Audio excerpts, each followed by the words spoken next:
Lepo pozdravljeni in dobrodošli v mesečniku za december. Moje ime je Lili Sorum in ker je december takšen čas, ko se nam vsem ful mudi in imamo ful obveznosti, bo tudi tale mesečnik nekoliko krajši. Tisti, ki ste se nam pridružili prvič, lahko po mojem YouTube kanalu pogledate se za nazaj. Veliko je takih prispevkov, kjer je mnogo zanimivosti. Denimo Melita Kuhar, Kristi Žmahar, Semin Osmanagič, idrijske čipke, tekvando, same take zanimive zadeve, tudi kako premagati strah pred zobozdravnikom s pomočjo hipnoze.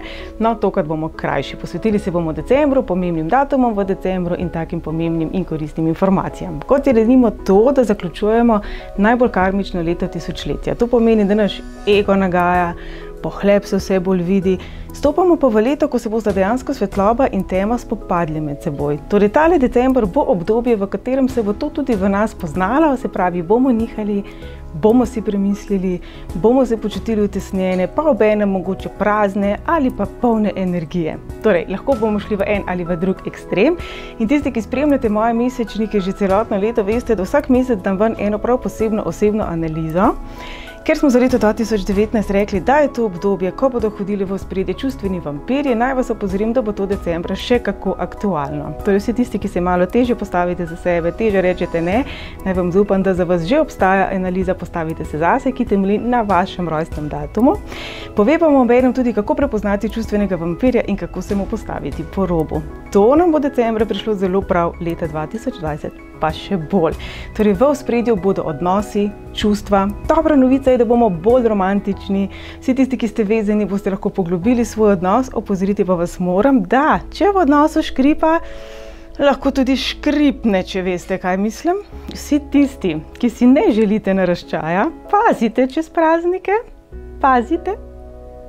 S katerim naj pomežignem? Torej, december bo čustvom, bo romantičen, nam bo pokazal neko drugo plat življenja, nas bo malo podrebrčka. Vsi tisti, ki ste malo zaspali, vsi tisti, ki pa delate na sebi, pa verjamem, da boste dobili tudi mnogo potrditev, da delate prav. In naj bo december tudi čas dobrih novih navad. Kaj če bi zjutraj, ko se zbudite, najprej sebi rekli dobro jutro? Koliko srečamo soseda, ko srečamo nekoga na ulici, mu voščimo dobro jutro, sebi pa velikokrat ne. Kaj če bi sebi zjutraj lepo objeli, pa bi si povedali, da je z vami vse v redu. Ja, se vsi delamo na sebi, vsi se trudimo, vsi ga kdaj pobiksamo, ampak na koncu dneva je z vami vse v redu. In samo še boljš bo. Kaj če bi zjutraj, ko se zbudite, dali ljubčka tisti osebi, ki leži zraven vas, pa se malo pocrkljali. In potem se pretegnili kot majhen mucek, popili nekaj vode in se nasmehnili dnevu pred seboj. Kajti, če se že zjutraj zbudimo vsi tečni in zoprni in vsi se včasih, saj smo le ljudje, bo potem tudi dan toliko slabši. Naj bo december čas, ko spuščamo stvari, ko imamo sebe radi, ko rečemo ne, ko nam nekaj ne paše, kar pomeni tudi ne preveč alkoholu in takšnim in drugačnim razvajanjem, ki jih prazniki prinašajo. Obenem pa, rekla sem, pogledali bomo pomembnejše datume. Torej, blank listek. 9. december, naj bo dan, ko spuščate. Se pravi, vse tisto, kar ni dobro za vas, vse tisto, kar je toksično, vse tisto, kar vas je razočaralo, bolečino, strah in tako naprej. 10. december, naj bo dan, ko ustvarjate svoj novi jaz. Torej, papir v roke in pisati, kdo si želite biti, kaj želite doseči. Svoj novi jaz opišite tako, kot če bi zdaj prišel skozi vrata Marsovec in ne bi imel pojma ne o vas, ne o zemlji, ne o ničemer in bi mi mogli resnično podrobno opisati, kdo ste zdaj vi. 11. december, naj bo dan, ko dvignite vibracijo. 11. je mojstrsko število, se pravi, dvignite vse to, kar ste 10. napisali na višji nivo. 12. je pomemben portal. Število 1 je tisto število, ki simbolizira nas. Nas kot unikat. Število 2 pa simbolizira vse nas, ki se povezujemo med seboj.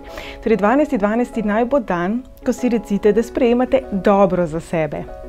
Torej, prvi korak je, da poskrbimo tudi za sebe. In potem 21.12. poskrbimo za svet, kajti ta datum se prične z dvojko. Takrat boste rekli, pošiljam dobro v svet.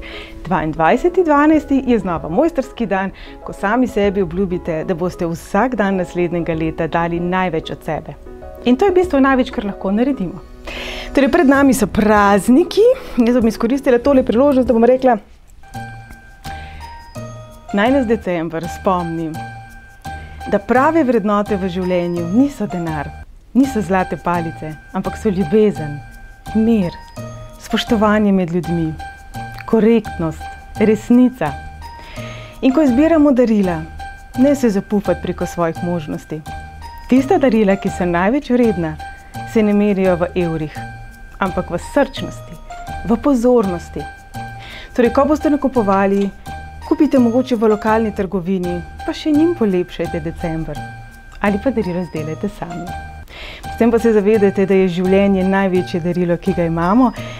Torej, s temi besedami bom rekla, čudovit december vam želim. Vse to, kar sem naštela prej v začetku v uvodu, je nekje tudi nalinkano. In ne pozabiti, vsak december imam vsako soboto, no zdaj se mi že malo vecla, vsako soboto bo nagradna igra na moji Facebook strani, tako kot je že leta običaj, torej ne zamudite tega.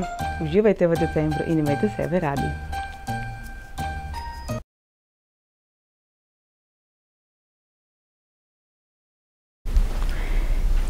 Miau! Boš je.